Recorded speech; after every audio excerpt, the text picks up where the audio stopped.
Bienvenue sur Entre nous, le podcast des histoires qui nous relient. Ici, les liens nous parlent, les rencontres nous déplacent, les histoires nous bouleversent.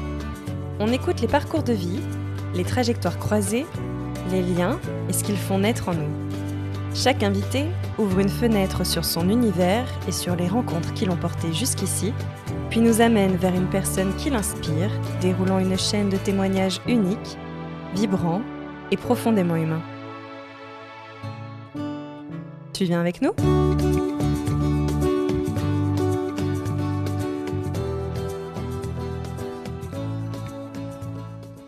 Bonjour Mathilde, je suis ravie de te retrouver aujourd'hui parce qu'on va parler, c'est un numéro un peu hors série, mais en même temps qui s'inscrit pleinement dans la logique d'entre nous, de montrer les liens qui nous unissent.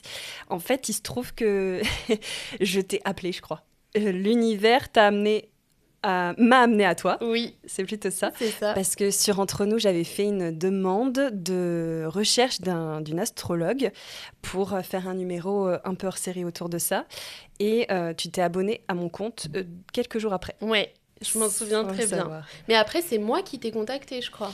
Oui, c'est ça. Ouais, exactement. Parce qu'en fait, moi, j'attendais un petit peu avant de te contacter. Okay. Je regardais ton contenu sur Internet parce qu'en fait, tes posts me parlent vraiment... Ils résonnent très fortement en moi. Donc, je prenais le temps de les digérer, tu vois. Et j'avais quand même cette idée qu'on pourrait faire un épisode ensemble. Donc, trop bien. Ouais, ah ouais, moi, je t'ai contactée. Tu vois, quand l'univers...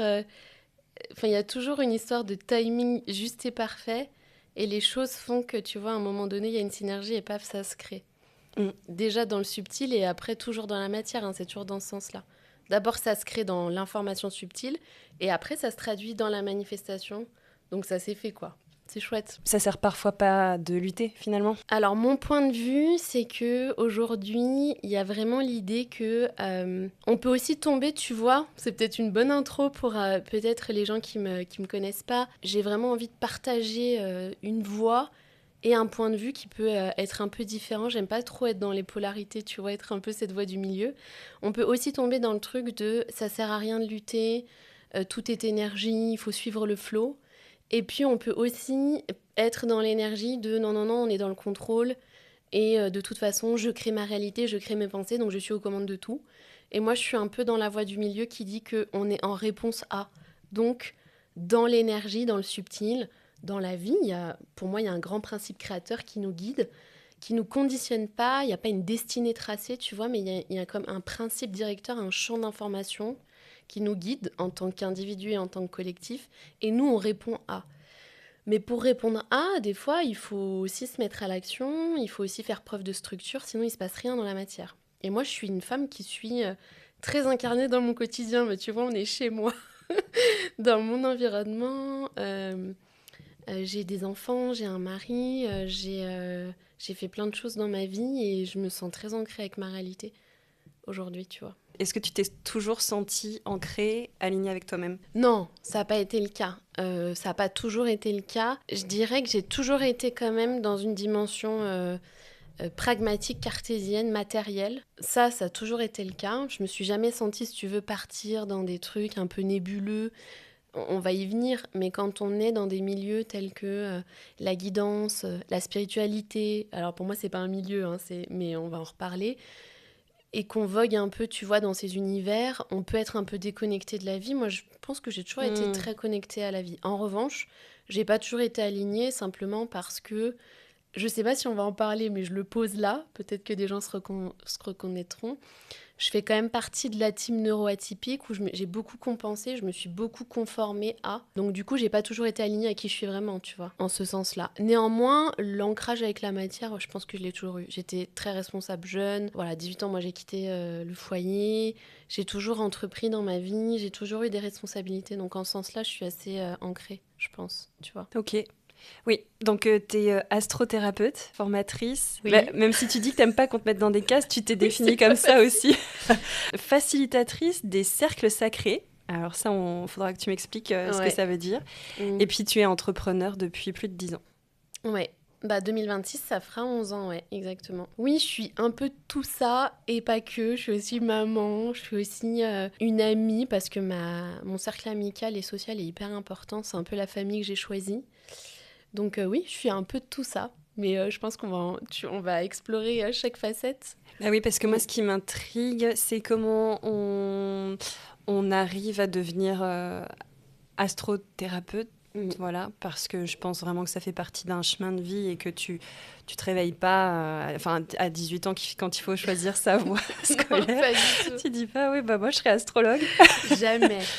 Jamais, ouais. Alors, déjà, quand même, petit mot, j'ai toujours été une enfant très, très intriguée par le ciel, les planètes, le système solaire, l'astronomie. C'est vraiment un truc qui m'a toujours fascinée, comme beaucoup d'enfants, je crois. Mm. Cette idée qu'on est des tout petits terriens dans un grand système solaire, c'est toujours quelque chose qui m'a fascinée. Néanmoins, effectivement, je connaissais rien à l'astrologie quand j'étais plus petite. Moi, je rêvais d'être avocate ou je disais femme sage, Oh. sage-femme. Ah, Tu vois, c'est beau. il y avait déjà un petit jeu de mots à l'époque. Et en fait, après j'ai grandi, etc. J'ai fait des études. J'ai commencé par faire une licence dans l'hôtellerie. De luxe. Donc, j'ai fait une licence chez Vatel, qui est une école un peu connue. J'ai pas mal voyagé. Et puis après ça, j'ai fait un master en marketing et communication à l'IAE de Lyon. Moi, je suis née dans le Nord, mais j'ai habité longtemps à Lyon. Et quand je suis sortie de mes études, à la fin de mon master, donc j'étais assez autonome, j'avais déjà mon appart, etc. C'est proposé un poste dans une agence de com pour la région lyonnaise. Donc l'idée, c'était de vendre le territoire lyonnais à des entreprises. Donc vendre l'attractivité du territoire pour qu'elles puissent s'implanter à Lyon. Donc j'avais pas non plus un truc tout tracé, tu vois. Je sentais qu'il y avait une âme d'entrepreneur qui a toujours été là à l'intérieur de moi. Néanmoins, j'étais encore vachement formatée et quand même beaucoup sur des préoccupations de responsabilité financière puisque je m'assumais, j'avais mon appart, j'ai toujours travaillé à côté de mes études.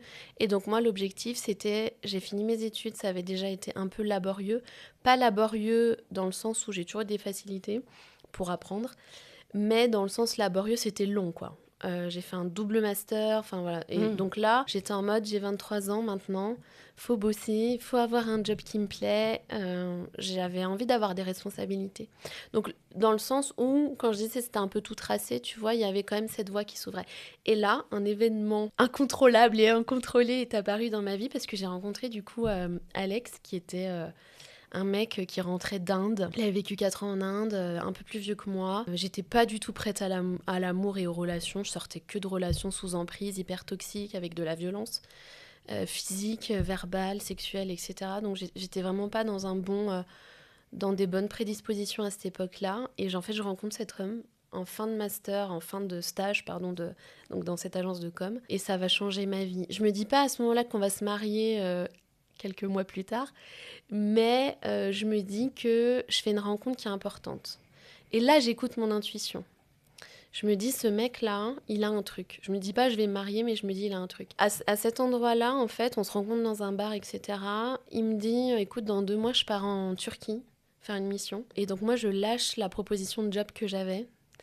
Et je me dis, écoute, faut que tu suives ton gut feeling, on dit en anglais, vraiment ton instinct.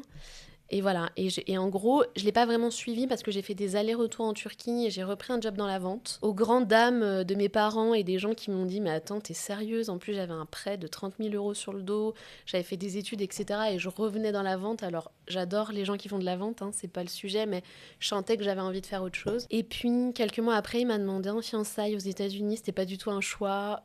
J'ai dit oui, un peu sur un coup de tête. On s'est mariés, paf paf, et on se retrouve quelques mois après à Dubaï en expat pendant 5 ans. Et c'est là où il y a eu le fameux déclic, en fait le vrai déclic pour arriver vers l'astro. C'est que en fait à Dubaï, je m'ouvre. J'avais déjà voyagé et donc le Moyen-Orient et notamment vivre à Dubaï, on était en 2015, c'est plus vraiment le Dubaï d'aujourd'hui. Mais c'est un Dubaï qui m'a ouvert sur plein de cultures différentes. J'ai travaillé, ça va te faire sourire, pour un média. Donc j'étais déjà à mon compte en freelance. Mais j'ai commencé à travailler pour la stratégie marketing d'un média francophone pour les femmes expatriées à Dubaï. Puis je suis devenue rédactrice en chef. Puis j'ai fait du conseil pour des marques francophones qui s'implantent à Dubaï. Et de fil en aiguille, après, je me suis formée en coaching, puis du coaching à la thérapie. Et l'astro est arrivé avec la naissance de ma fille, Billy, du coup. Ma première fille, j'ai 2 enfants. Et voilà, ça a été quelque chose qui s'est passé avec elle. Puis la rencontre aussi avec Olivia, une amie de Dubaï, qui m'a mis en fait sur la voie de l'astro. Mais tu vois, on dit souvent quand l'élève est prêt, le maître apparaît. Et je crois qu'en fait, l'astro a toujours cette grille de lecture. Je pense que je l'ai déjà appris dans d'autres vies. Moi, je crois en la réincarnation. Et je pense vraiment que c'est des savoirs, des connaissances que j'avais déjà, puisque ça m'a paru très fluide. Concrètement, Olivia, elle t'amène à ça parce qu'elle était déjà astrologue ? Pas du tout. En fait, je peux peut-être parler de ce moment avec ma fille qui me met sur la voie. Billy, donc ma fille, qui est mon premier enfant né, mais j'ai fait une fausse couche avant ma fille, donc c'est ma deuxième. Elle est deuxième dans le rang de la fratrie. C'est très important. Un jour, je vais chez l'ostéo à Dubaï, un ostéo francophone qui a travaillé pendant 10 ans, je crois, au service maternité à Bordeaux. Emmanuel, je m'en souviens très bien de cet homme. Et un mec super, donc Billy l'avait déjà vu enfant, moi elle parlait pas à l'époque, elle était bébé. Et là, ma fille, donc elle a à peu près 2 ans, donc elle commence à parler franglais, hein, parce qu'elle est à la crèche en anglais et nous on lui parle français. Et on va pendant ce rendez-vous, et en fait Billy elle se met sur la table, et il me dit, je crois que ça se passe comme ça, il me dit, mais c'est pas votre premier enfant, c'est la deuxième. Et en plus, on s'est déjà vu, donc moi je lui dis, bah non, c'est ma première. Il me regarde, on se regarde, et là, Billy tourne la tête, et je m'en souviendrai toujours, et elle dit, yes, I have a sœur, ou oui, j'ai une sister. Je sais plus dans quel sens elle le dit, en tout cas, elle mixe les deux, mais elle dit, oui, j'ai une sœur. Et en fait, de ce moment-là, donc moi je lui avais pas, à cette époque, j'étais déjà sur un chemin d'éveil, on va dire, de conscience. Mais j'avais pas notion, si tu veux, de l'importance du rang de la fratrie, des mémoires cellulaires, etc. J'étais pas du tout là-dedans. Après, j'avais 27 ans. 27, 28, 29, mon retour de Saturne. On en reparlera aussi des dates, si tu veux. Mais j'avais 29 ans et en fait, voilà, j'étais pas encore ouverte à tout ça. Mais ça a été un moment charnière parce que je me suis dit, attends, comment est-ce possible que ma fille ait connaissance de cette sœur, puisqu'après, elle l'a verbalisé qu'elle avait une sœur, elle lui a donné un prénom. Pour elle, elle existait, quoi, elle était là. Alors, ta fausse couche, tu l'as fait à quel terme je l'ai fait. Alors, souvent, c'est ça l'association, merci de poser la question, c'est qu'on a l'impression que comme elle n'était pas forcément tardive, je crois que je l'ai fait à 2 mois et demi, tu vois. Enfin, c'est pas... ça n'a pas d'importance d'un point de vue spirituel, le nombre de temps que l'âme a habité ton ventre. Ce qui est intéressant, c'est l'information qu'elle porte et le fait qu'elle t'ait choisi, on va peut-être en parler, comme étant sa mère, ce ventre maternel. Parce que nous, en mémoire cellulaire, je peux peut-être poser ça là, le postulat est le suivant, et que l'âme, si on est OK de croire que, on aime bien dire que l'âme, elle est dans la soupe quantique, on ne sait pas trop, dans une autre dimension, qu'on est OK à s'ouvrir à la réincarnation, donc le principe que l'âme, elle fait des expériences, des voyages terrestres, mais que nous sommes a priori une essence originelle spirituelle, et une âme qui vient s'incarner et descendre dans une expérience qui est notre vie sur Terre, très concrète, très pragmatique, très cartésienne, très incarnée. Et en fait, l'âme, elle tournicote dans cette soupe quantique autour, dans ce qu'on appelle nous en mémoire cellulaire l'étape du projet, autour d'un ventre maternel, d'un couple, si on part du principe qu'on est dans un schéma classique d'un papa et d'une maman qui ont un projet bébé, même si c'est un non-projet, même si c'est un accident, même si c'est le fruit d'un viol, je vais le nommer comme ça. En fait, peu importe les circonstances, qu'elles soient lumineuses ou sombres, qu'elles soient dramatiques ou hyper attendues, si tu veux, l'âme, elle descend dans le ventre, elle sait où elle va. Donc même si elle t'habite pendant 2 mois et demi, elle t'a choisi bien avant. J'en reviens à ma fausse couche. Du coup, je l'ai fait à 2 mois et demi. Donc non, en fait, si tu veux, c'est pas forcément tardif. Je sais pas si c'est une fille. J'ai l'intuition que c'est une fille, mais j'en sais rien.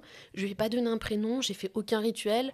Je suis arrivée chez la gynéco, on m'a dit ouais, une fausse couche, une grossesse sur 2. Moi, je suis assez jeune quand même pour ma génération. Je vais avoir 36 ans. J'ai ma fille donc je tombe enceinte la première fois à 25 ans. Ce qui est assez jeune, on va dire, tu vois, pour... je sais plus quel âge t'as, mais on est de la même. Mais c'est la même, j'ai été enceinte en même temps que toi, voilà. je crois, 25, mais 26. C'est assez jeune C'est quand jeune, même, oui, bien sûr. pour bien notre sûr. génération, je veux dire. Complètement.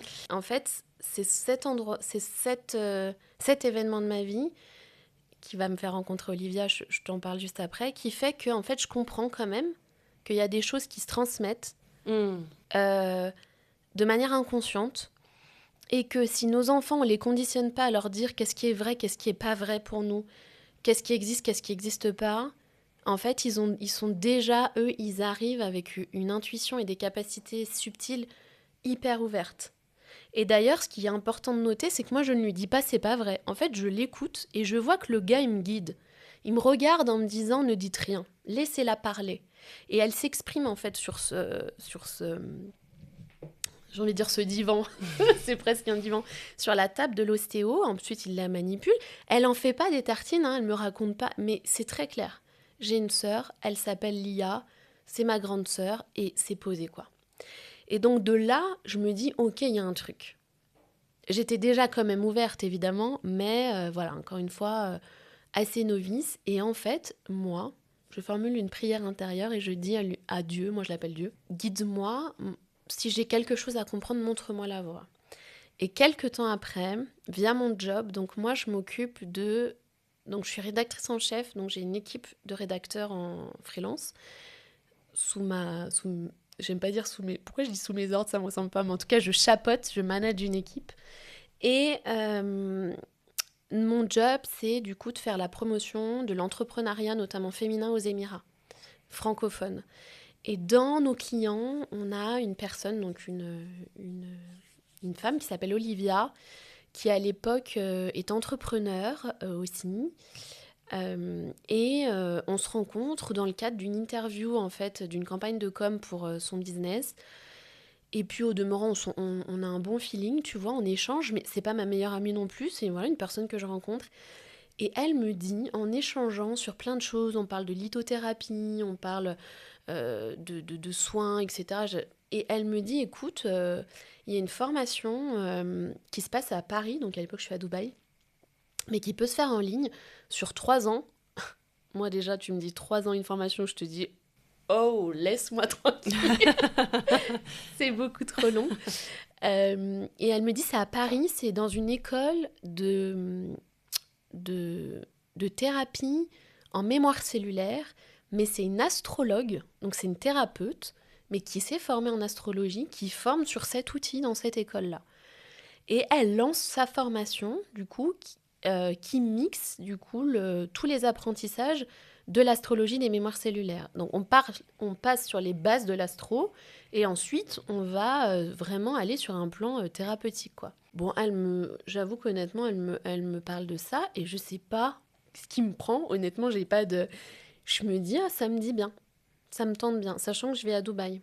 Quelques temps après, comme une envie de pisser, désolée pour le vocabulaire, mais c'est ce qui s'est passé, j'ai envie de rentrer en France. Il s'est rien passé à Dubaï, on avait des jobs qui nous plaisaient, c'était ultra confort pour ma fille, pour la charge mentale des mères, on va peut-être aussi en parler, mais je me dis, j'ai un besoin radical de verdure, de forêt, de nature, d'ancrage. Je vivais dans une tour au 36e étage. 36e étage, c'est intéressant.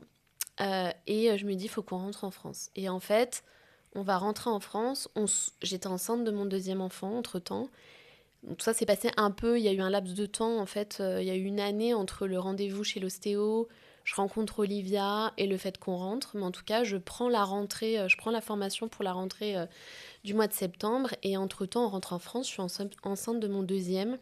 Et je vais faire du coup les cours à distance avec des stages physiques, en fait, entre Paris et la Normandie. Et du coup, je vais faire 2 ans de formation en tout avec Julie Gors, qui était du coup cette formatrice. Et après, j'aurai 1 an où je vais me perfectionner avec d'autres personnes, d'autres approches, notamment anglophones aussi. Pourquoi tu dis 36e étage, c'est... 36e parce qu'en fait, l'année des 36... J'ai 35, je vais avoir 36 cette année. Et l'année des 36 ans et le chiffre 36, c'est en astrologie. Déjà, en numérologie, 6 plus 3, ça fait 9, c'est une fin de cycle. Mais si je prends la numéro, oui, parce que du coup, je me suis un peu formée en numéro et un peu en design humain, qui sont encore les deux grosses autres pratiques, outils, cartographie de lecture qui sont complémentaires à l'astro, même si l'astro, c'est mon dada. Mais du coup, 36, donc voilà, 3 plus 6, ça fait 9. Et en fait, 36 ans, c'est un âge charnière. Alors, il y a plusieurs cycles importants, mais il y en a 3, 4, on va dire, vraiment très importants. J'ai parlé tout à l'heure des 29-30.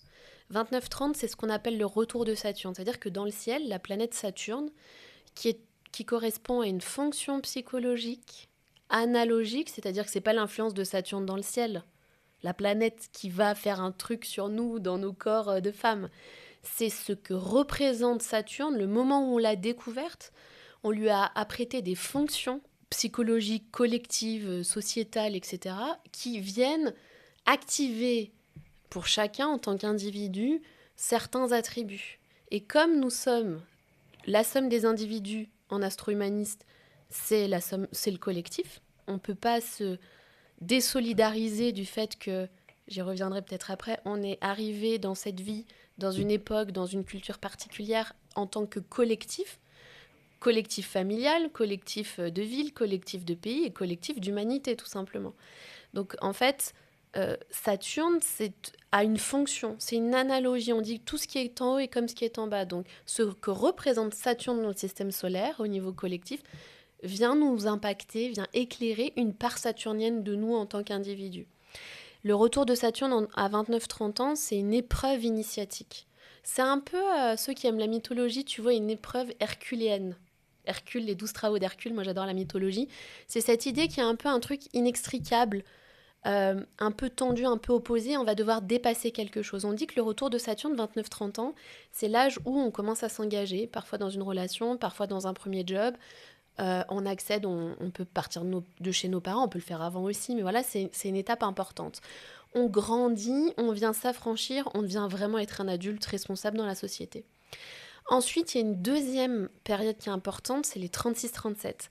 En astrologie, c'est un retour de nœud lunaire. Ça veut dire quoi ? Ça veut dire qu'à 36 ans, on vient se réaligner sur ce que nous, on appelle le dharma. Le chemin de l'âme, le projet d'incarnation. Moi, j'appelle pas ça mission de vie parce que pour moi, la vie, elle n'a pas d'autre but que d'être vécue. C'est plutôt une direction que l'âme vient prendre dans cette vie. Et on a tous des nœuds lunaires spécifiques dans nos thèmes. On a tous une direction à prendre dans ce collectif. C'est pas un job, hein. C'est vraiment quelque chose qu'on vient connecter. À l'opposé du nœud nord, du nœud lunaire nord qui est notre dharma, on a le karma, le nœud lunaire sud. Le karma, souvent, c'est mal compris. Il y a beaucoup de personnes qui pensent j'ai fait du mal, du coup, je vais recevoir la même chose. Ils confondent des lois naturelles de cause à effet ou d'attraction, c'est pas la même chose. Et de vibration, c'est-à-dire j'émets une vibration, une fréquence, et du coup, on me renvoie la même fréquence. Le karma, c'est toutes les informations qu'on porte de nos vies antérieures. J'aime bien prendre cet exemple de l'aéroport. On arrive, tu vois, dans un pays, on a tous des bagages. Tu sais, t'en as, ils ont les méga gros sacs à dos backpack. T'en as, ils ont 18 mini petits bagages. Et t'as ma team, un gros bagage que j'ai bourré à mort pour que tout tienne. Eh bien, c'est pareil, on arrive dans cette vie avec des bagages. On n'est pas neutre, en fait. On porte en nous des informations, des mémoires cellulaires. On va y revenir. Et du coup, le karma, on arrive dans cette vie avec du karma. Et on va vers notre dharma. On vient s'alléger de nos bagages dans cette vie-là. Et on a tous une direction. Et à 36 ans, on dit que c'est un retour de nœud lunaire, on vient se réaligner sur ce fameux projet d'incarnation. Ça veut dire que si tu n'y étais pas vraiment, tu peux pas être à côté de ton chemin, parce que tu vis ta vie, mais si tu étais, tu vois, à un endroit où c'est pas juste pour toi, où tu as un besoin de contribution, mais tu ne le fais pas, où tu ne mets pas de sens dans ce que tu fais, où tu n'es simplement pas dans la bonne relation, pas avec les bonnes personnes, au bon endroit, etc., la vie va se charger de t'envoyer le grain de sable, le petit caillou, le gros caillou, le mur, le camion, ou le camion et le mur, tu vois. Donc 36-37, c'est une année charnière. Moi, j'arrive dans mes 36 ans, ça veut dire que mon nœud nord est en Verseau cette année, et je sens vraiment, tu vois, cette énergie arriver. Et après, il y a une troisième période importante que la plupart des gens connaissent comme étant la crise de la quarantaine. Et en astrologie, ça s'illustre, 40-42, c'est une opposition uranienne. Uranus, c'est la planète. Si Saturne, comme tout à l'heure, était la planète de l'épreuve, de l'initiation, du fait de grandir, de se responsabiliser. Uranus, c'est la planète de la révolution intérieure. C'est la planète qui vient tout fracturer, fissurer, etc. C'est pour ça que c'est un moment de crise, en fait, parce qu'on rompt avec ce qui n'est plus juste pour nous, parce qu'on s'est réaligné à 36-37. Si on a fait le job, après on peut, voilà, on a notre libre arbitre. Donc 40-42, c'est un moment de libération. A priori, 40-42, j'ai fait mes preuves. Enfin, en tout cas, j'ai déjà construit. J'ai peut-être déjà un foyer, peut-être que je me sépare, peut-être que j'ai envie d'ailleurs, peut-être que j'ai envie d'un grand voyage, peut-être que j'ai envie de faire ce que j'ai jamais osé faire, tu vois. Donc ça, c'est un âge charnière. Et le dernier âge, on va dire, pour que ça parle un peu à tout le monde, il y a les 50 ans, c'est le retour de Chiron. Chiron, c'est la planète de la guérison. On dit que c'est le guérisseur blessé. C'est en fait, j'ai vraiment terminé mon travail de guérison, de pardon, par rapport peut-être à ma famille, à l'enfant que j'ai été, à mes blessures d'âme, à comment je me suis construit, etc. C'est, voilà, un peu, il y a d'autres cycles, hein, mais c'est un peu les 3 grands cycles importants. Néanmoins, tout ça, c'est une invitation. Après, ça dépend du chemin de conscience de chacun. Il y a des gens à 50 ans qui n'auront jamais la sagesse de personnes qui ont 30 ans, tu vois. Ça dépend de chacun. Tu dis que tu sens l'énergie arriver, mais comment tu le gères, du coup ? Parce que ça a l'air d'être quand même assez tu sens, fort. Par rapport aux 36 ans, 36 ans, ouais. C'est comme si... Alors, mon retour de nœud lunaire, donc ce fameux nœud nord, cette boussole de vie est en Verseau chez moi, en maison 12, en maison astrologique 12. C'est le champ d'expérience de l'inconscient collectif, de la reliance à une forme de spiritualité. C'est un endroit où on vient nettoyer aussi le karma, pour soi, mais pour le collectif. Donc, si tu veux, c'est comme si j'ai l'impression d'être née et programmée pour ce moment de ma vie. Tu vois, c'est que j'ai l'impression d'être arrivée dans cette vie pour vivre ce moment-là que je suis en train de vivre, ce momentum. À l'heure, et peut-être que ça va donner de l'espoir à des gens aux gens qui nous écoutent, parce qu'il en manque un peu sur Terre en ce moment. C'est comme si tu veux, toute ma vie faisait sens à ce moment-là. Alors, elle fait sens depuis longtemps, mais là où on peut voir que la vie en ce moment sur Terre, et je vais peut-être être plus précis, peut-être en France, parce que moi, c'est le pays où je vis, même si j'ai vraiment une ouverture assez internationale, j'aime bien suivre ce qui se passe en géopolitique, mais la vie en France peut paraître dure, compliquée, volatile, incertaine, etc. Pour moi, c'est terriblement excitant de vivre cette période de transmutation parce que j'ai la conscience qu'on n'est pas juste en numérologie. On a beaucoup entendu, peut-être que les gens ont beaucoup entendu, l'année 2025, c'est l'année 9, 2026, c'est une année 1, c'est un nouveau départ. Oui, c'est vrai, factuellement. Mais en astrologie, on prend un prisme plus large et en fait, on est dans un changement d'ère astrologique. Une ère dure à peu près 2000 ans, entre 2000 et 2100 ans. Et en fait, elle a démarré pour nous en astro à la naissance du Christ, la naissance des religions. Toute la vie, la civilisation qu'on connaît aujourd'hui, toutes les guerres, tout ce qui a pu se passer depuis 2000 ans, est en train de se clôturer pour réouvrir 2000 ans. Et donc en fait, dans ce moment de transition, qui va durer plusieurs années, bien plus que juste une vie, mais il y a toujours un moment charnière, tu vois. Un moment vraiment comme si tu mettais une aiguille et tu venais piquer un endroit clé. Et c'est 2025-2027. Donc en fait, et c'est le changement d'air des poissons à celle du Verseau. Moi, j'ai un nœud nord en Verseau, donc je vais dans ce sens-là. J'ai un ascendant Verseau, c'est-à-dire que l'ascendant, c'est comment je m'exprime face au monde, comment je me représente, qui je suis dans mon identité. J'ai vraiment le sentiment que je suis programmée pour ce moment. Donc, il y a beaucoup d'excitation, à la fois beaucoup de... Ouais, d'excitation de me dire, mais comment je vais... J'aime bien me dire qu'est-ce qui va se passer dans ma vie, quel virage je vais prendre, comment je vais me positionner. Le Verseau, c'est la terre d'Uranus, c'est la terre de la révolution, de l'avant-gardisme, du renouveau. On n'a plus de repères. Et donc, du coup, on doit réinventer ce nouveau monde, ce nouveau projet collectif. On ne va pas le faire seul, on va le faire tous ensemble. En tout cas, on va y contribuer, on verra sûrement pas le résultat. Et donc, moi, je trouve ça assez excitant pour te répondre. Mais j'ai toujours eu la valeur liberté number one chez moi, avec beaucoup d'engagement, tu vois. Moi, je pense qu'on peut être très libre si on est très engagé. Ça s'oppose pas. Ça. En fait, et encore une fois, dans tout ce que je te dis, il n'y a aucune vérité. Hein, je te partage que ce qui vibre pour moi. Ce que j'observe quand même en tant que thérapeute depuis plusieurs années, parce que j'ai beaucoup accompagné le sujet de la relation et du couple. Mon couple amoureux et marital, parce que je suis mariée du coup depuis 11 ans. Ben voilà. Et j'ai tout démarré en même temps, l'entrepreneuriat, le mariage, etc. Donc c'est vraiment un sujet qui me passionne, mais au-delà de mon expérience, quand je parle d'engagement et de liberté, il y a cette idée que je suis tellement engagée dans mes valeurs, dans mon intégrité, dans le chemin que je suis emmenée à prendre dans cette vie, que nécessairement je sais que les gens que je rencontre sont des miroirs juste pour moi, et que les personnes où je décide moi de m'engager et donc d'être en relation, on va dire, un peu, moi je vais parler hétéronormé parce que c'est mon cadre, mais on peut l'ouvrir, sont des personnes avec lesquelles je vais faire un bout de chemin, mais j'ai jamais pensé que ça allait être toute ma vie. Je vois pas les choses sous cet angle-là. Quand je parle d'engagement, c'est vraiment cette idée de... J'aime bien l'idée qu'on donne notre max, qu'on donne... C'est sacré pour moi en fait, qu'on donne tout ce qu'on peut à être soi en relation, être toujours en lien avec soi en étant en relation. C'est ça pour moi la liberté, c'est quand il n'y a plus d'attache, quand j'ai plus peur de perdre l'autre. Moi aujourd'hui, je suis à un stade où avec mon mari, je l'aime tellement, mais pas d'un amour dépendant affectif. J'aime tellement l'homme qu'il devient, en dépit de tout ce que je n'aime pas chez lui aussi, que je suis prête à le laisser partir et à le perdre, tu vois. J'en suis à cet endroit-là. Mais au même titre que mes enfants. Demain, mes enfants, ça serait horrible, évidemment, je suis mère, tu vois. Mais j'ai très conscience, et c'est ma vision spirituelle de la vie, qu'ils ne m'appartiennent pas. Donc demain, s'ils devaient partir, ça serait juste ce que je dois vivre, en fait, tu vois. Et ce que eux doivent vivre. Parce qu'en fait, le rêve de avoir un mec, rester toute sa vie avec, avoir le CDI, la maison, machin, ça, c'est une construction sociale de notre société.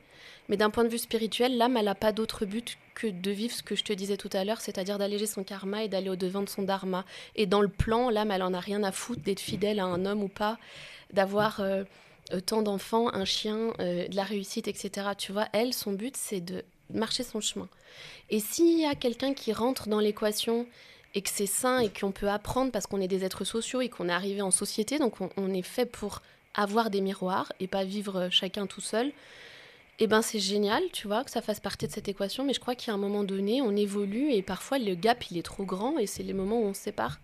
Mais ça veut pas dire qu'on peut pas croire dans cet engagement, tu vois. Après, je te dis pas que si ça m'arrivait, ça serait pas difficile. Bien sûr. Mais je crois que être en relation depuis l'alchimie de ses blessures et plus depuis... Parce qu'en fait, nous, en mémoire cellulaire, on va peut-être y venir, on part vraiment aussi d'un postulat de base.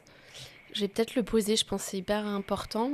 Ce qui se passe dans ce qu'on appelle, nous, le projet sens, en mémoire cellulaire, c'est toute l'étape de projet, donc les informations issues du transgénérationnel du père et de la mère qui font que l'âme, elle va choisir ce qu'on appelle cette terre de mémoire, donc ce ventre maternel, ce couple-là.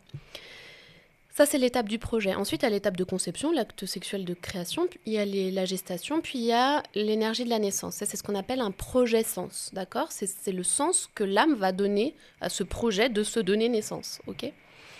Et en fait, quand elle choisit cette terre de mémoire-là, cette époque, cette culture, cette ambiance, ces mémoires, ces informations, elle vit plein de choses, en fait. Elle engramme plein de choses.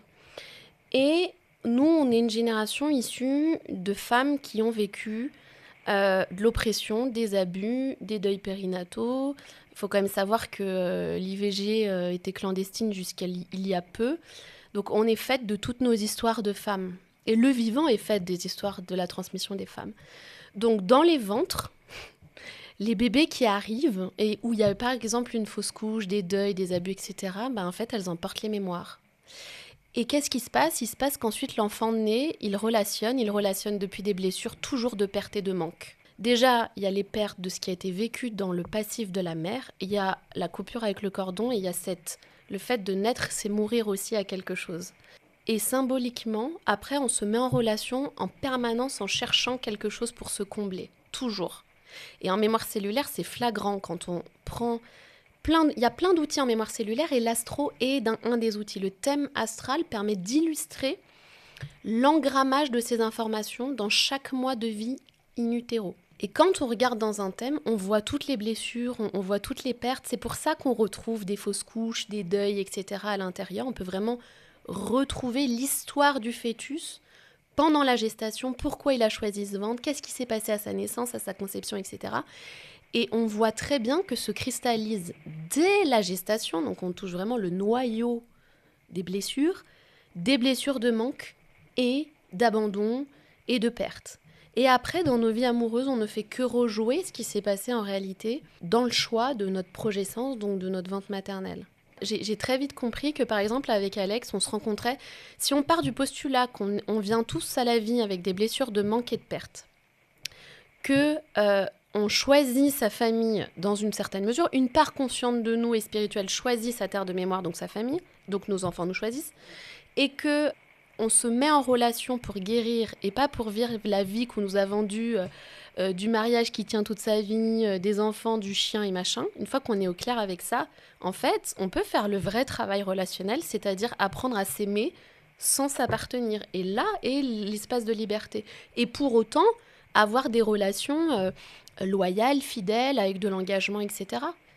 Tu vois, moi, Alex, mon mari, m'a toujours dit un truc. Il m'a dit, parce que pour lui, la valeur fidélité est hyper importante. C'est une question de contrat après. Moi, ça l'est moins, tu vois. Et il m'a dit, moi, dans mon prisme, j'ai besoin d'exclusivité avec toi. Parce que la femme que tu es, je ne me sentirais pas OK d'ouvrir notre couple, par exemple. Et en fait, il m'a dit, mais si ça arrivait, que tu me trompes, c'était ça le sujet, il m'a dit, en fait, c'est OK, ça sera juste la fin de notre histoire et c'est pas grave, c'est ce qu'on aura eu besoin de vivre, tu vois. Tu vois, une fois que c'est clair et que les choses sont posées, il n'y a pas de... Enfin, parce qu'à chaque fois, la peur, c'est de se perdre, en fait. Est-ce qu'on peut juste se dire qu'on a un contrat et que ce contrat, il dure plus ou moins longtemps et que on va tout mettre en place pour le respecter si ça fait sens, on peut le réviser, on peut faire des avenants au contrat et qu'on est OK avec le fait qu'un jour, peut-être, ça sera plus ce contrat. Et j'ai l'impression que plus on se dit ça, plus ça dure et plus ça se renforce. Parce que ce niveau de liberté que moi j'ai, par exemple, avec mon mari qui m'accepte dans toutes mes paradoxes et mon besoin de liberté, où tu vois, moi je peux lui dire, je suis pas sûre que je sois fidèle. Mais par contre, je lui ai toujours dit, par exemple, parce que je tiens à être claire là, je l'ai jamais trompé, mon mari, mais parce que ça me donne pas envie. En fait, on a tellement cheminé ensemble que flemme de recommencer. Et pour autant, je suis quelqu'un de très... J'ai déjà rencontré des personnes qui m'ont bousculé, homme ou femme, tu vois. Et en fait, si un jour il y avait quelqu'un d'autre, c'est pas grave, c'est que ça devait être cette personne ou pas, tu vois. Mais on a besoin d'un moment d'engagement, ça nous tient, je crois quand même, dans cette vie. Comme on s'engage auprès de nos enfants, comme on s'engage dans son job, comme on s'engage dans sa contribution ou dans ses projets qui nous tiennent à cœur. S'il n'y a pas une verticalité, une structure, à un moment donné, juste on peut vivre sa vie sans... C'est pas des attaches, mais sans aucun lien. Et des fois, on a besoin d'être tenu, tu vois, par ces liens. Je crois, c'est ma croyance. Hein. Quand tu parles de contrat, quelque chose qui m'a fait en fait sourire. En même temps, je me suis dit, mais quelle idée! Et que j'ai vu sur les réseaux que tu avais instauré une garde... Non, vas-y. Une garde alternée avec ton mari, alors que vous êtes ensemble, physiquement sous le même toit. Ouais, toujours. So good, so far, ouais. Okay. Mais en garde alternée. Ouais. Oui, alors...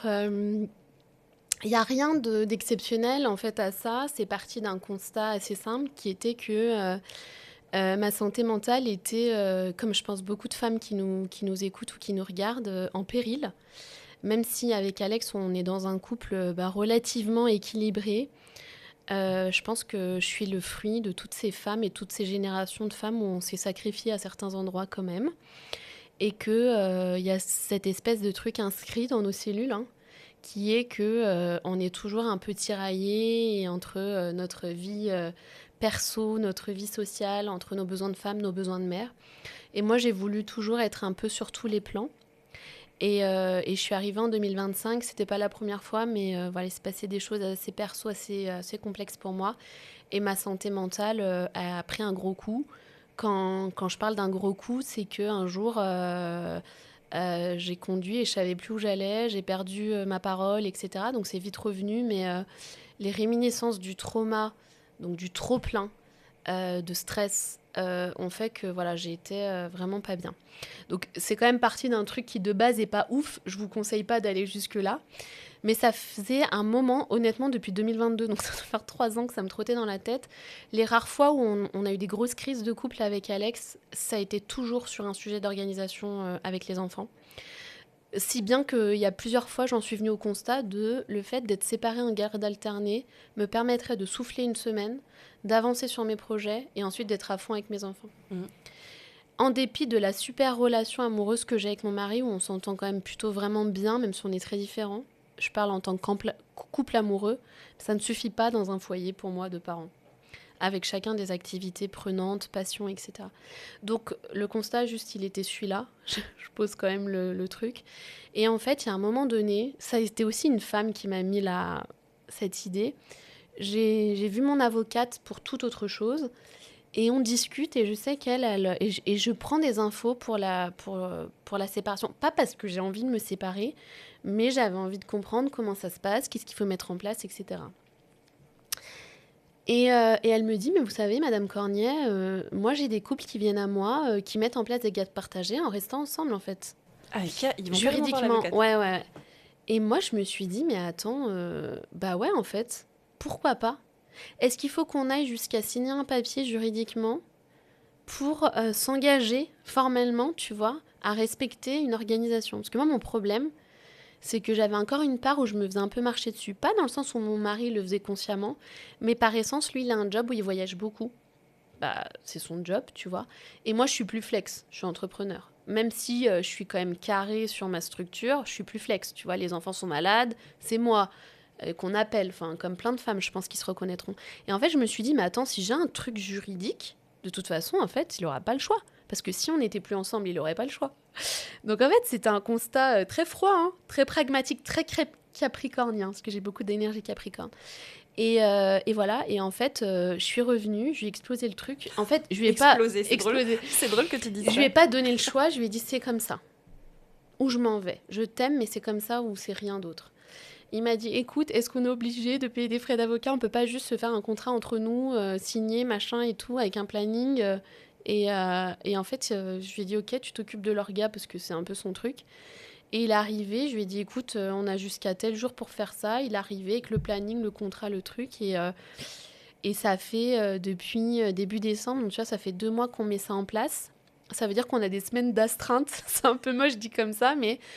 Ah bah comme aujourd'hui, tu vois, en fait, si les enfants sont... Ça veut pas dire que moi, je m'en vais de la maison, on vit ensemble, mais celui qui est d'astreinte, en fait, doit tamponner les aléas des enfants.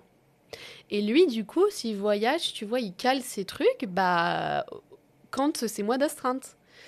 Et du coup, ben, c'est plus cool pour moi. Oui, parce que tu disais, là, typiquement, aujourd'hui, on enregistre chez toi, et ton fils est malade, et pour autant, c'est pas toi qui allais le chercher, c'est ton mari qui pourtant était au travail alors que toi, t'étais à la maison, et on n'a pas annulé l'enregistrement.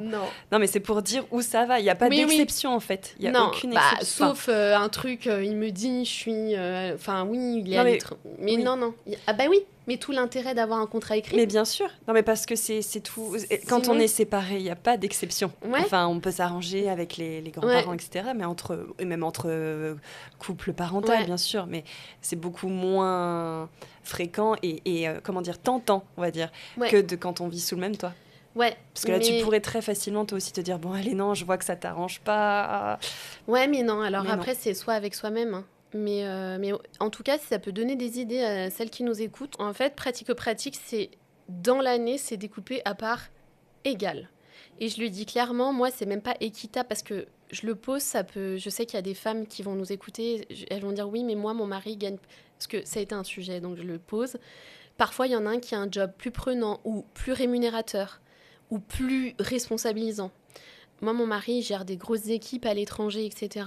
J'ai jamais considéré que son job était avec plus de responsabilité que le mien. Et je crois pas qu'il pense ça de moi non plus, parce qu'il sait que ce que je fais, tout ce que je propose, et c'est vraiment... ça fait partie de qui je suis, à mon échelle, avec mes armes, avec ma vie, mon écologie, mes paradoxes, mes failles, mon humanité, quoi. Le job que je fais, c'est pas juste mon job, c'est la contribution de ma vie. Donc en fait, ça a une valeur qui est inestimable pour moi, au même titre que ma maternité. Et donc du coup, il n'y a jamais eu cette histoire qu'il y en a un qui est en dessous de l'autre.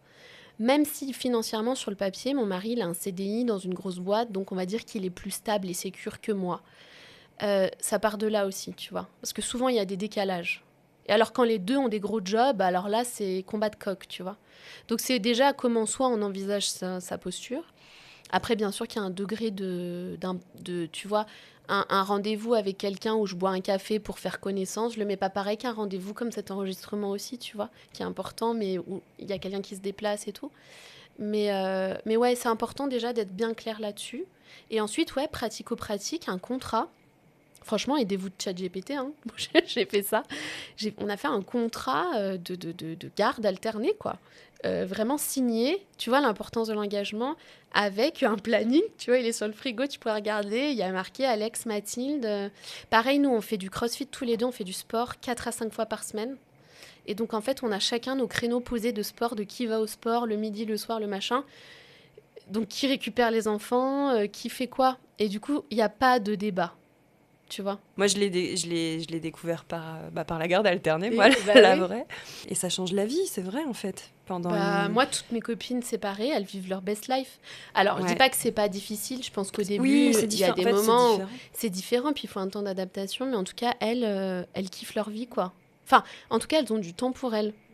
Et moi, ça m'a fait envie. Avec tous les côtés, je vois bien les Bien deux. sûr. Hein. Tous les côtés. Si on arrive à faire cette garde alternée en étant ensemble avec ses enfants à la maison, c'est évidemment moins déchirant. Mais moi, j'y vois vraiment du positif quand même. Et tu disais tout à l'heure que nos enfants ne nous appartiennent pas et tout ça. Tu vois, moi, ça m'a aussi permis d'appréhender ça très jeune avec lui. Que, en fait, mon fils, il vit des moments avec son hors de moi, ouais. en fait. Et que si l'âme choisit sa mère, ouais. Elle choisit son père. Oui, aussi. Avec tous les défauts que nos hommes peuvent avoir et leur lenteur à prendre de la conscience, en fait, ils choisissent aussi. Mais même un parent défaillant, je ne suis pas en train de cautionner les parents violents, etc. C'est pas ce que je dis, mais quand je dis défaillant sur certains points où on trouve qu'il n'est pas assez impliqué sur tel truc, en fait, il faut se dire, ça peut peut-être déculpabiliser les personnes que, dans mon prisme, l'âme, elle a choisi ça. Comme elle choisit ses blessures, elle choisit nos incapacités, nos failles, nos propres blessures, notre bagage d'homme, de femme. Et donc, elles choisissent nos ventres et elles choisissent leur papa. Donc, il faut les laisser aussi s'en débrouiller, puisqu'en fait, ils ont un rôle à jouer hyper important. Et quand j'accompagne des couples, parce que j'ai pas mal de couples en ce moment, je vends pas de prestations de couple, mais des couples viennent à moi. On travaille beaucoup sur ce sujet. Souvent, ce que je remarque, c'est qu'il y a beaucoup de thématiques de dépendance et de fusion et de confusion. Je projette mes blessures. Tous les couples se sont mis dans Karpman. En fait, on se rend compte dans le triangle de Karpman, sauveur, bourreau, victime. On a souvent quelqu'un qui est victime, qui a besoin d'un sauveur. L'autre se valorise dans cette posture de sauveur. Du coup, devient un bourreau, parce qu'au bout d'un moment, l'autre n'est plus une victime, ne veut plus être victime. Et du coup, on tourne en boucle comme ça. Et ça devient toxique quand personne ne reprend sa responsabilité de dire, en fait, je suis moi, tu es toi. On chemine ensemble dans l'espace du 3. Le couple, c'est un 3, c'est pas une fusion du 2. Et du coup, chacun est lui-même dans le couple. Mais ça nécessite, je crois, vraiment de faire ce travail de se libérer, quoi. Une connaissance de soi assez accrue quand même et nette, tu vois, de vraiment pouvoir définir que sont ses besoins et ses valeurs, c'est pas facile. Base, besoins, valeurs. Et moi, je vais beaucoup plus loin que connaissance, c'est conscience de soi. Souvent, les gens s'arrêtent, j'ai remarqué, à la base, connaissance de soi, qui est super. Je connais bien mes besoins, je connais bien mes valeurs, je sais qui je suis, je sais ce que j'ai envie de faire, mon écologie, mon fonctionnement, mes difficultés aussi. C'est hyper important de connaître ces zones d'ombre et là où on a besoin de progresser et tout. Et après, il y a le travail de conscience. Parce qu'il y a plein de gens qui restent à... Ok, par exemple, j'ai fait mon thème natal, ça je l'ai tout le temps en consulte, ou j'ai fait mon thème numéro, donc je sais que ma lune est dans telle maison et tatata, donc ça veut dire ça. Ouais, ok, moi ça m'intéresse pas ça. Ça c'est le b.a.-ba, c'est cool, mais c'est... Moi je veux savoir comment tu vis ta lune, comment tu la régénères. Si tu sais, je vais donner un exemple très précis. Si tu sais comme moi que tu as une lune en scorpion maison 9, la lune symbolise l'espace où je vais nourrir mes besoins. Tu vois, typique dans un thème, je vais regarder si je veux savoir quels sont mes besoins fondamentaux à nourrir pour me sentir bien, en sécurité, nourrie, pas tu vois dans le sacrifice de qui je suis. Je vais regarder mon placement lunaire, entre autres. Moi j'ai une lune en maison 9 scorpion. L'archétype du scorpion, c'est ce que je dois toucher comme énergie pour incarner mes besoins. Le scorpion, c'est l'agent de transformation.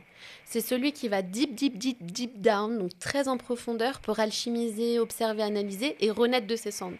Donc par essence, il doit vivre des épreuves, sinon il ne peut pas mobiliser ses ressources. En maison 9, c'est la maison de la transmission, du voyage, à la fois du voyage extérieur, donc vivre à l'étranger, s'ouvrir à des nouvelles cultures, et du voyage intérieur. C'est une analogie. Et c'est le champ d'expérience de la transmission. Ça veut dire que Mathilde, je ne parle pas comme Alain Delon, mais c'est pour prendre de la distance, pour bien nourrir ses besoins, elle doit toucher le scorpion, donc elle doit avoir un environnement qui lui permette d'aller dans une grande profondeur de ses émotions, de qui elle est, de l'analyse des situations, des épreuves de vie. Parce que le Scorpion, il est dans tous les sujets tabous. Dans les tabous, il y a quoi aujourd'hui dans le monde? La mort, le sexe, l'argent, le pouvoir. Donc moi, toutes ces thématiques, c'est ma zone familière. Parce que c'est un endroit où j'ai beaucoup exploré pour moi, beaucoup vécu de circonstances dramatiques, des épreuves, pour venir me dire, en fait, j'en meurs pas, je vais les transformer, tu vois. J'adore la transformation, j'adore l'alchimie, c'est des choses qui m'intéressent. En maison neuve, si je transmets pas ça, c'est-à-dire si je le vis pour moi, je sais que ça a toujours vocation à être transmis. Sinon, je nourris pas mes besoins. Vivre un truc toute seule pour moi et me dire « Ah, super, t'es une warrior, t'as réussi », ça n'a aucun sens. Ça doit servir à quelque chose. Donc, tu vois, ça, c'est un plan. Et puis, je peux aussi analyser beaucoup plus simplement en disant « Mathilde, elle a besoin d'eau. J'ai besoin de vivre près de l'eau. » Bon, là, je suis un peu frustrée ici. Mais quand je suis pas bien, je vais prendre un bain, je vais me laver, je vais me nettoyer, je vais prendre un bain en grain de sel, je vais mettre mes pieds dans l'eau, tu vois. Quand je vais pas bien, maison neuve, j'ai besoin de trouver du sens. C'est la maison du sens aussi, la maison neuve. J'ai besoin de me poser, de prendre du recul et dire « Attends, je suis en train de vivre un truc horrible, dur, je suis bloquée. Quel est le sens de l'épreuve ?» Et cette question, je me la pose pas comme ça quand je fais un rendez-vous, je me la pose tous les jours. Je me dis « Quel est le sens de ce que je viens de vivre ?» Tu vois ? Ça m'emmène où ? C'est pour faire quoi ? Et en général, juste poser la question, j'ai la réponse, tu vois. Donc, connaissance, conscience. Connaissance, c'est j'ai compris quelque chose. Conscience, c'est je l'intègre dans ma vie. Et c'est là où c'est un game changer de ouf, en fait. C'est là où tu deviens puissante et souveraine dans ta vie parce que tu restes pas bloqué à un truc de juste « Ah, on m'a dit que j'étais scorpion, machin, lion. Ah, ça veut dire que j'ai besoin de lumière. » Oui, mais souvent, par exemple, quand t'es lion, quelqu'un qui a un soleil en lion, le sujet, c'est d'être visible. Moi, j'ai beaucoup d'entrepreneurs qui ont des thématiques dans cet axe, dans cette énergie lion. Je peux pas juste leur dire « Lion, t'es faite pour rayonner. » Elle me dit « J'arrive pas à montrer sur Insta. » Oui, mais parce qu'en fait, quelle est la blessure derrière qui fait qu'il y a un moment donné, t'as pas été visible, t'as pas pris ta place ? Souvent, il y a de la honte associée. Donc, c'est des personnes qui vont avoir difficulté avec l'image corporelle. Ok, ça vient d'où ? Quelle est la mémoire ? Tu vois, en fait, on investigue comme ça. Sinon, on reste sur un plan qui peut être intéressant, je le dénigre pas, mais moi qui me parle pas, tu vois. Ça va peut-être pouvoir amener sur la manière dont tu travailles, justement, Ouais. Ça fait la transition.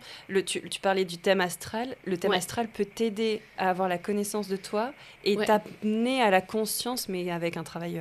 Complètement. Ouais. En fait, pour ceux qui connaissent pas, je vais juste un peu vulgariser, mais j'aime pas trop ça, mais je vais le faire quand même. Le thème astral, c'est pas un truc à l'extérieur de soi où on nous dit qui on est. Déjà, c'est la photographie sous une forme de cartographie. Donc, on met à plat du ciel à 360 degrés au-dessus de nos têtes le jour de notre naissance. Sur le fuseau horaire où on est né, dans la ville où on est né, l'année où on est né, le jour où on est né. Cette cartographie te donne en fait c'est comme une boussole, hein, vraiment physiquement, c'est comme une boussole. Et elle te donne tes grandes énergies de naissance, les grandes invitations de ce que ton âme est amenée à expérimenter dans cette vie. C'est absolument pas un conditionnement, ce sont des invitations. Quand on décode un thème natal, on a accès à plein d'informations. Ces zones de talent, ces zones d'ombre, la manière dont on gagne de l'argent, dont on sécurise, quels sont nos besoins, ce qu'on est amené à incarner socialement, professionnellement, dans sa posture parentale, entrepreneuriale, moi je m'en sers beaucoup. Donc ça, c'est tout un jeu d'analyse entre cette boussole, les planètes qui sont du coup dans le système solaire et donc qui sont sur la photographie et la cartographie, parce que si on fait une photo de notre ciel, qu'on le met à plat, depuis la Terre, on voit le système solaire autour de nous. Donc tout ça, représente une analogie, tu vois, des fonctions symboliques de ta personnalité. Et puis ensuite, il y a ce qu'on appelle des aspects harmonieux et un peu plus complexes. Et ça, c'est les zones de blocage, c'est les endroits où on va chercher des ressources, etc. Donc oui, le thème astral permet, dans un premier temps, d'avoir une connaissance de soi. C'est un outil neutre. J'invite les gens qui n'y croient pas ou qui doutent. Moi, je ne suis pas là pour convaincre, mais juste à en faire l'expérience. Souvent, j'aime bien dire... Parce qu'il y en a qui disent « Oui, moi, je ne crois pas dans l'astro, tout ça. C'est pas de l'horoscope. Juste vivez l'expérience, testez, vous verrez bien. » Moi, j'ai fait des centaines et des centaines de consultes. Personne m'a jamais dit n'importe quoi. Ça n'est jamais arrivé. Justement, oui, tu dis l'astrologie n'est pas l'horoscope. Non. Quand on s'est contacté, tu m'as dit je suis pas de l'astrologie de comptoir. Ouais. C'est pas Bélier. Bélier. Alors, déjà, l'amour arrive. Alors, l'horoscope, c'est quoi ? Qu'on se redise ce que c'est l'horoscope. J'adore l'horoscope. Moi aussi, j'aimais bien, quand j'étais jeune, avant d'avoir mon téléphone, prendre le magazine Biba, machin, Cosmo et tout sur la plage et lire mon horoscope. c'est cool que ça existait, tu vois, mais ça a beaucoup détruit aussi cet art. Pour moi, c'est carrément un art, cet outil qui est utilisé de manière ancestrale.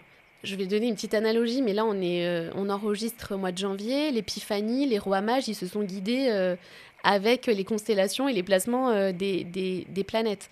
Les Égyptiens, pour construire les pyramides, ont regardé... Enfin, en fait, les marins se servent de ça. En fait, les vignerons regardent les phases lunaires par rapport à leur manière de... J'adore le vin, ceci étant, mais d'accompagner leur processus de vinification et la maturation de leur vigne. En fait, on a perdu ces savoirs, en Occident beaucoup, alors qu'en Orient, on les a complètement gardés.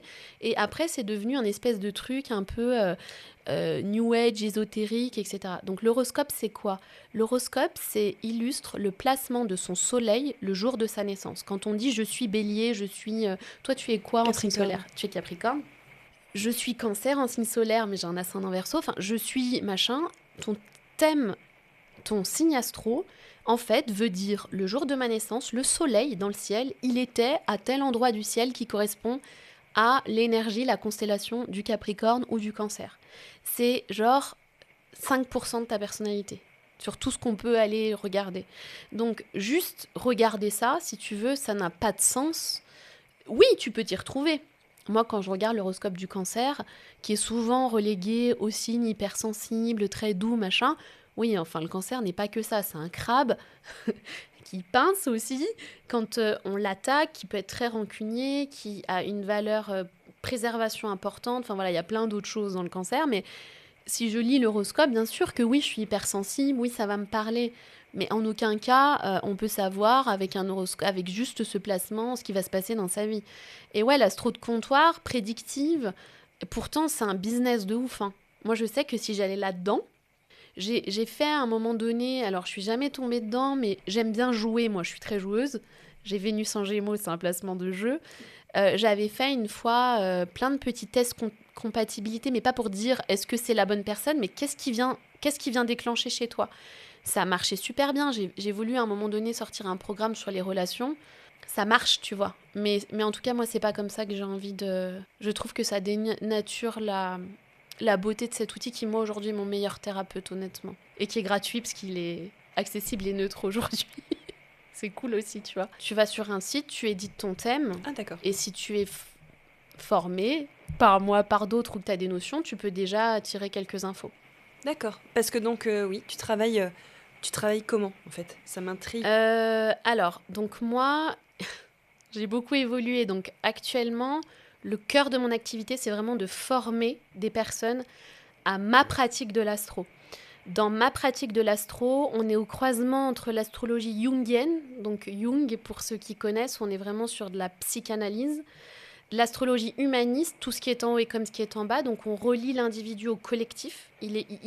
Dans cette fameuse mission d'incarnation dont j'ai parlé tout à l'heure, il y a une mission individuelle, mais qui est au sein d'un travail de génération. Et au croisement de la thérapie, parce que c'est vraiment, on va décoder avec les mémoires cellulaires les informations sources qui créent des blocages dès la gestation et qui ensuite vont se déployer comme des schémas répétitifs tout au long de sa vie. Moi, j'ai une formation en PNL, en coaching PNL, où tu as déjà entendu, on travaille sur les croyances limitantes. Je crois ça, je transforme la croyance. Ça ne marche. Alors, je vais poser un truc radical. Je suis formée dans cette pratique. Pourquoi je suis arrivée à l'astro aussi ? Parce que ça ne fonctionne pas pour certaines personnes. Parce qu'en fait, l'information, elle est encodée dans le corps. C'est des programmes de survie. Donc, on peut se dire dans sa tête 50 fois, je visualise, je fais mes affirmations positives, je remplace ma croyance. Corporellement, c'est engrammé. Donc, il faut aller beaucoup plus loin que ça. Donc, voilà. Ça, c'est le mix de ma pratique. Et comment je travaille aujourd'hui, donc je forme principalement après avoir passé plusieurs années à avoir des gens en consultation individuelle. J'en ai eu des centaines et des centaines et des centaines. Je me disais l'autre jour, j'aimerais bien compter, tu sais, juste pour me dire, tu vois, parce que je l'ai fait vraiment pendant 2 ans activement. J'ai adoré ça. J'ai rencontré énormément de gens, des hommes, des femmes, des chefs d'entreprise, des mères, des jeunes, des quadras, des quinquas, etc. Mais au bout d'un moment, je me suis dit, en fait, j'en ai marre que les gens viennent à moi trouver une expertise. Moi, j'ai envie de leur donner les clés pour qu'ils puissent faire ce travail et ils n'aient plus besoin de consulter quelqu'un. ils puissent faire le taf comme moi je le fais aujourd'hui.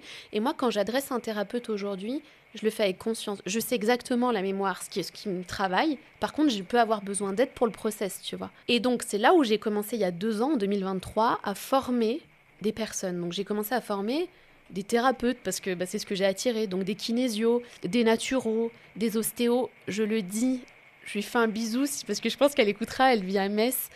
J'ai formé ma psychologue clinicienne spécialisée en psychotrauma et quelle richesse de te dire que quelqu'un t'a accompagné et que tu le formes ensuite dans ta pratique pour qu'elle puisse l'implémenter. Enfin, j'ai une pensée pour elle.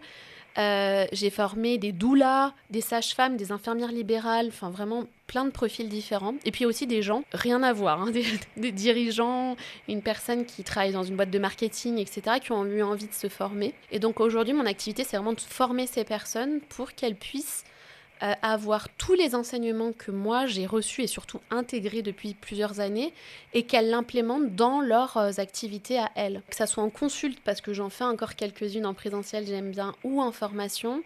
J'utilise principalement le thème astral. Et en fait, après, je vais vraiment partir de la base parce que pour aller chercher des informations, il faut quand même connaître les fondamentaux, ce que j'appelle les astros basiques. Donc, c'est l'énergie de chaque signe, les 12 signes du zodiaque, que moi je travaille en axe, en couple. Donc, il y a 6 axes à travailler. L'énergie de chaque planète, les 12 maisons astrologiques qui correspondent aux 12 domaines de vie dans lesquels je vais concrètement exprimer ces énergies. Et ce qu'on appelle ensuite les aspects, donc les relations entre les planètes, donc entre les fonctions psychologiques de la personne. Ça permet en fait d'avoir une structure identitaire et psychique d'un individu. Ensuite, on met en lien les problématiques concrètes de la personne. Ces mots physiques, parce que évidemment, je me suis aussi formée en médecine traditionnelle chinoise, en Ayurveda.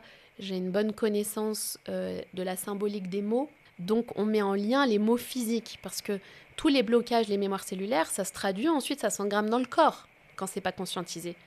Et c'est là où on retrouve les éternels mêmes patterns. Par exemple, chez les femmes, endométriose, syndrome des ovaires polykystiques. Enfin, il y a vraiment comme ça qui parlent souvent de tel type de mémoire, etc. Donc, on va mettre en lien, en fait, je transmets ça aux personnes que je forme. Comment je mets en lien cette cartographie, ce thème astral avec ce premier niveau de décodage et les problématiques concrètes et les mots physiques, s'il y en a, ou émotionnels ou psychiques de la personne. Donc, en fait, on part dans un thème comme on partirait dans une enquête. Moi, j'adore Sherlock Holmes et tout. On va chercher un faisceau d'indices. On ne vient pas dire à la personne « tu es comme ça parce qu'il s'est passé ça », etc. Même si on peut être très précis dans les infos. On va cheminer avec elle pour faire une tresse, en fait, tisser une histoire et qu'elle puisse se réapproprier ce qui est en train de se passer, redevenir aux commandes, retrouver un pouvoir d'action dans ce qu'elle est en train de vivre, que ça soit des problématiques physiques, émotionnelles, relationnelles, etc. Ça, c'est un premier niveau de décodage. Il y a encore un autre niveau de décodage que j'ajoute qui est plus transpersonnel, psychanalytique, où là, on va regarder, voilà, ça va peut-être pas parler, mais la lune noire, Chiron, il y a plein de choses dans le thème où on peut aller encore un peu plus loin, spécifiquement pour des accompagnants. Dans la posture entrepreneuriale, on peut aussi spécifiquement, je fais tout un topo sur les problématiques qu'on est invité à accompagner. On regarde évidemment le chemin de vie, le chemin d'incarnation de la personne. Et en les 2 dernières, on va dire, phases de la formation, il y a toute une partie sur l'astrogénéalogie. Donc, en fait, on remonte le thème d'une lignée pour regarder quelle est l'histoire de la lignée. Donc, quelles sont les informations, je les ai décodées, moi, dans mon thème, mais j'ai envie de comprendre à quel niveau ça s'est engrammé. Et puis, en filigrane de tout ça, de toute la formation, il y a le décodage mémoire cellulaire. Donc, à chaque fois qu'on fait du lien avec une information dans le thème, on vient regarder, ça résonne à quoi ? Qu'est-ce qui s'est engrammé dans mon projet sens, l'étape de mon projet, quand j'étais pas encore en incarnation, l'étape de ma gestation, de ma naissance et de mes premiers mois de vie. À chaque fois que je vis un truc, ça vient taper dans quelle blessure originelle. Et du coup, là, il y a un vrai travail thérapeutique qui se met en place. Donc les personnes que je forme, elles le font aussi pour elles, même si en général, elles ont des outils. Tu vois, en ce moment, dans ma formation, j'ai une kinésio qui est déjà formée en kinésio, donc qui fait le lien avec les mots, le corps, etc. Et elle a rajouté ça parce qu'elle me dit, ça me permet de confirmer, d'aller plus loin, d'avoir un outil neutre aussi, parce qu'elle, en kinésio, elle interroge le corps. Là, il y a une grille qui nous dit tout. Moi, j'ai passé 10 piges, j'ai poussé la porte d'un psychanalyste à 18 ans. J'ai passé 10 piges en thérapie à chercher l'origine de mes mots. Il y avait une mémoire principale. J'avais tous les symptômes, etc. Dans mon thème, c'est assez clair.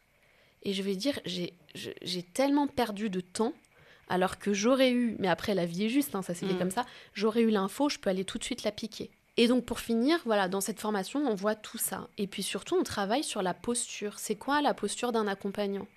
Est-ce que c'est un sauveur ? Je crois pas. Est-ce que c'est juste un coach qui me renvoie des questions ? Je crois pas non plus. Est-ce que c'est quelqu'un qui a incarné ce qu'il transmet ? Ouais, je crois que ça, c'est pas mal. On travaille beaucoup là-dessus. Et je ne suis pas seule dans la formation, je collabore avec des gens, des femmes formidables.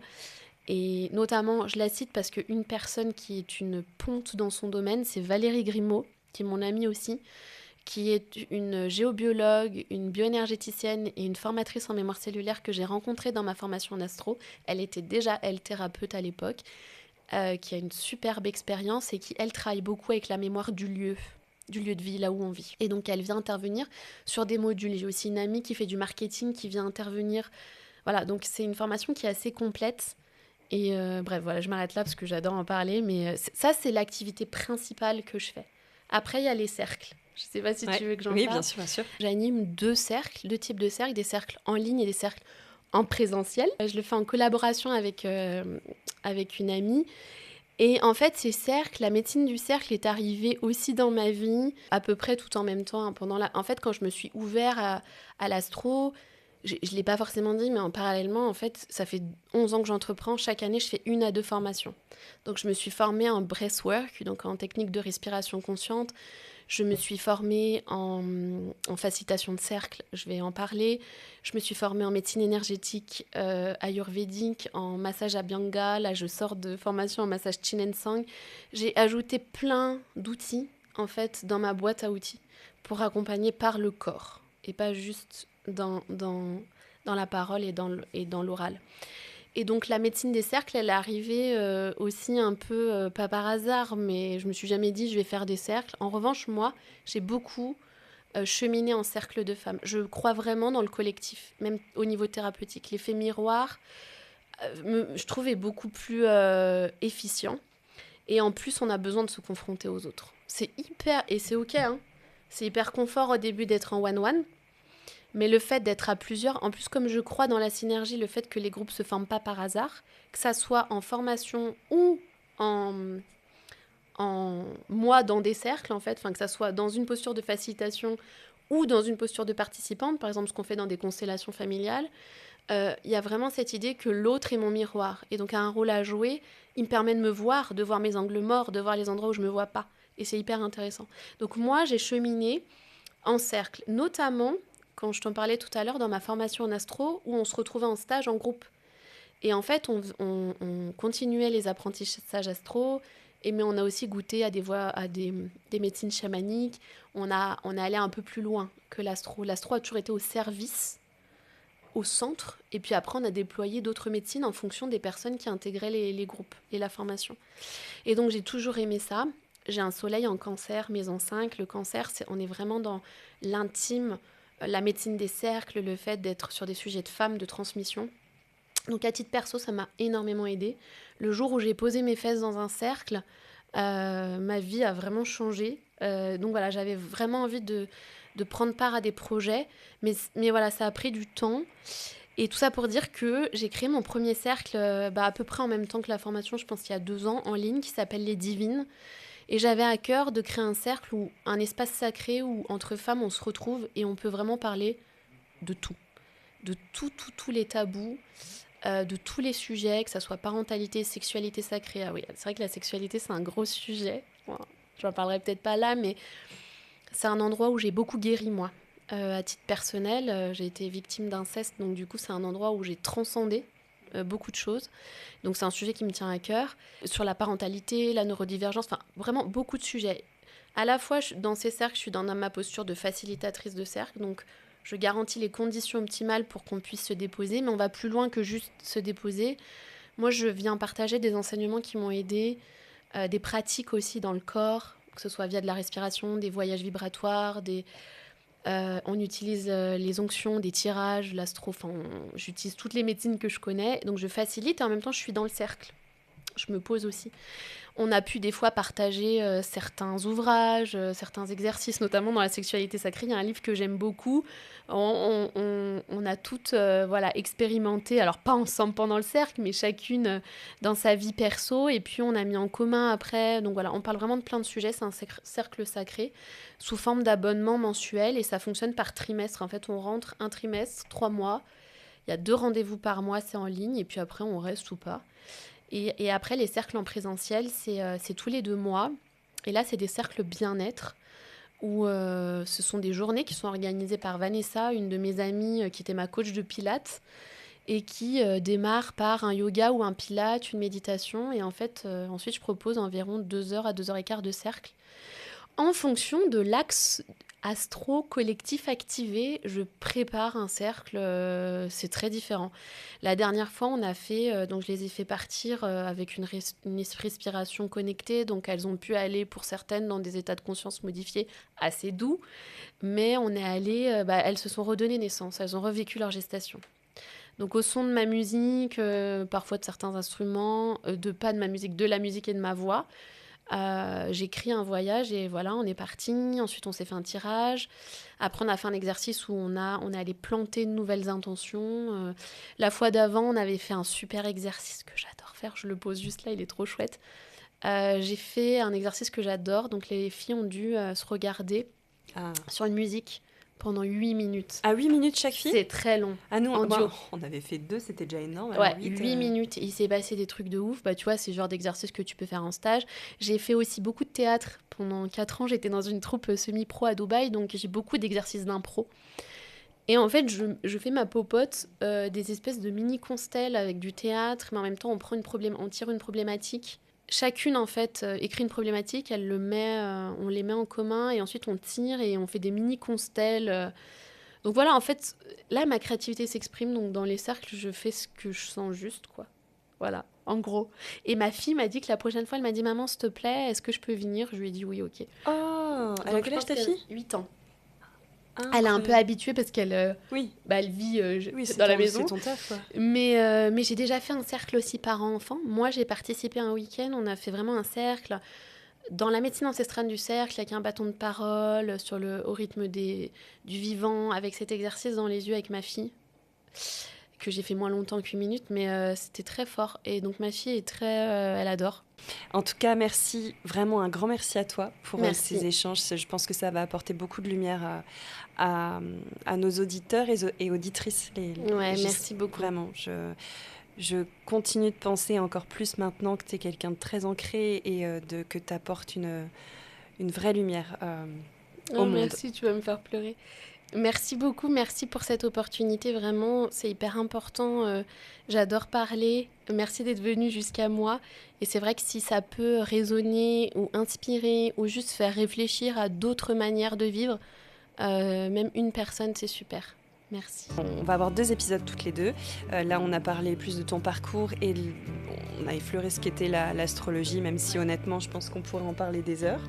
Mais on va avoir du coup un 2e épisode avec toi, hors série, qui va donner les grands axes de l'année 2026. On se retrouvera très prochainement. Vous pouvez nous écouter sur toutes les plateformes d'écoute, Spotify, Deezer, Apple Podcast, Amazon Music, sur YouTube aussi. Un grand merci pour toutes vos écoutes. À bientôt.